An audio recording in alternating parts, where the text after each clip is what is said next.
আমার প্রিয় ভাইয়েরা, এই এলেম শিখার একটি মর্যাদা। এই এলেম দুই প্রকার।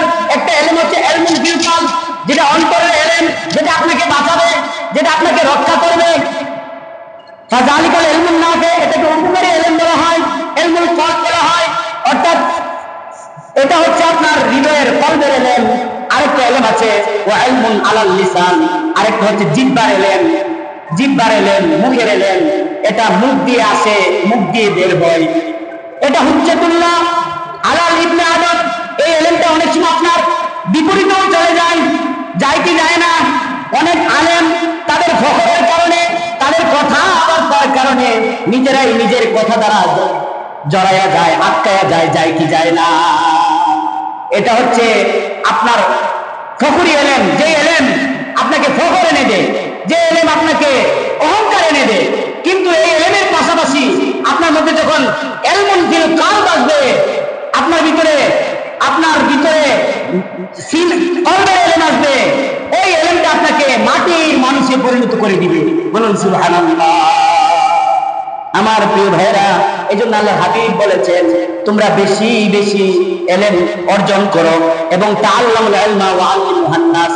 এবং আমার নবী একটা সতর্ক করেছেন যে একটা জামানা আসতেছে, ওই জামানা আলেমদেরকে উঠাইয়া নেওয়া হবে। সত্যিকার এলেম গোপন হয়ে যাবে, সত্যিকার এলেম গোপন হয়ে যাবে। মানুষ জানবে না কোনটা ফরজ, কোনটা সুন্নাত, কোনটা মুস্তাহাব, এটা জানবে না। মানুষ জানবে না, ফরজের জ্ঞান পর্যন্ত মানুষ ভুলে যাবে। যেমনটা এখন বর্তমানে যদি জিজ্ঞেস করি যে ভাই ফজরের নামাজ কয়জনে পড়েছেন, না পড়লে কি হবে।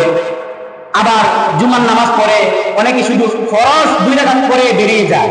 ও ভাই, শুধু ফরজ 2 রাকাতের জন্য আপনি এসেছেন? আপনি কি আল্লাহকে রাজি এবং খুশি করার জন্য আসেন নাই? তাহলে আপনি সুন্নত বাদ দিয়ে চলে যান। আর এই সুন্নত আমার নবীর সুন্নত। আপনি যদি নবীর সুন্নতকে বাদ দিয়ে দেন, আপনি তো তাহলে আপনার ফরজের ঘাটতি পুরাইতে পারবেন না। আপনাকে যিনি শাফাআত করে নেবেন, আপনার এলেম দ্বারা, আপনার আমল দ্বারা আপনি কোনোদিন আপনি মুক্তি পেতে পারেন না। মুক্তি পাওয়ার জন্য যিনি রাখবেন তিনি হচ্ছেন রাহমাতুল লিল আলামিন। এই সেই রাহমাতুল লিল আলামিনের সেই সুন্নাত আমাদেরকে আদায় করতে হবে। আমার প্রিয় ভাইয়েরা, বলতেছিলাম যে বর্তমানে আমার আল্লাহ বলতেছেন তার নবীর মাধ্যমে যে প্রকৃত এলেম আলেমদেরকে উঠে নেবেন, নেওয়ার মাধ্যমে এলেম চলে যাবে। মানুষরা মূর্খের কাছে ফতোয়া জিজ্ঞাসা করবে, আর তিনি মূর্খ, তার এলেম ছাড়া বিনা বিদ্যায় তিনি মানুষকে ফতোয়া দিবেন। ফলে যিনি ফতোয়া দিবেন তিনি বিভ্রান্ত হবেন, গুমরাহ হবেন, যাদেরকে দিবেন তারাও গুমরাহ হয়ে যাবেন। আমার প্রিয় ভাইরা, এজন্য আমাদেরকে প্রকৃত এলেম অর্জন করতে হবে, আলেমের সন্ধান করতে হবে।